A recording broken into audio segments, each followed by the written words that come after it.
2009થી શરૂ થયેલો જમીન રીસર્વે પ્રોજેક્ટ આજે પણ ખેડૂતો માટે અધૂરો સાબિત થઈ રહ્યો છે, કારણ કે છેલ્લા 3 વર્ષમાં મળેલી 2 લાખથી વધુની અરજીઓ પાસેથી માત્ર 14% અરજીઓનો જ નિકાલ થયો છે, જ્યારે અંદાજે 1.49 લાખ અરજીઓ હજુ પણ પેન્ડિંગ છે। આધુનિક ટેકનોલોજીથી ચોક્કસ માપ આપવાના દાવા વચ્ચે ખેડૂતો હજુ પોતાના ખેતરની સાચી હદ માટે ભટકી રહ્યા છે। મહેસૂલ વિભાગના અહેવાલ મુજબ સહમતિના અભાવ, કબજા વિવાદ અને ટેકનિકલ કારણોસર 30,000થી વધુ અરજીઓ દફતરે કરવામાં આવી છે।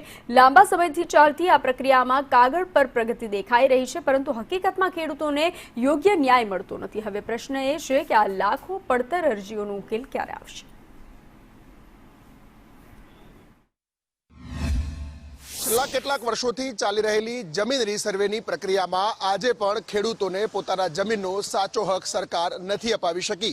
સરકારે જાહેર કરેલા આંકડા પ્રમાણે લગભગ 1.5 લાખ જેટલી અરજીઓમાં હજુ પણ સુનાવણી બાકી છે અને આ સર્વેની પ્રક્રિયા પૂર્ણ થાય તો જ ખેડૂતોને આ જમીનનો વિવાદ ઉકેલી શકાશે। કિસાનો કચેરીમાં ધક્કા ના ખાય તે માટે માનનીય મુખ્યમંત્રી શ્રી મોબાઈલ કોર્ટની પણ વ્યવસ્થા તાલુકા અને ગામડા સુધી પહોંચવાની જે વ્યવસ્થા કરી છે એનું કોન્ક્રીટ ચિંતન થઈ અને એનું અમલીકરણ થાય એ દિશામાં લાખો ખેડૂતો રાહ જોઈ રહ્યા છે। તો આજની ચિંતન શિબિર એ લાખો ખેડૂતોની અપેક્ષા ઉપર સાચા અર્થમાં ખરી ઉતરે એ દિશામાં ચિંતન થાય તેવી અપેક્ષા અને આશા રાખી રહ્યા છે ખેડૂતો। ભારતીય કિસાન સંઘ પણ આશા રાખી રહ્યું છે કે આગામી સમયની અંદર ઝડપથી ખેડૂતોના રીસર્વેના પ્રશ્નોનું નિરાકરણ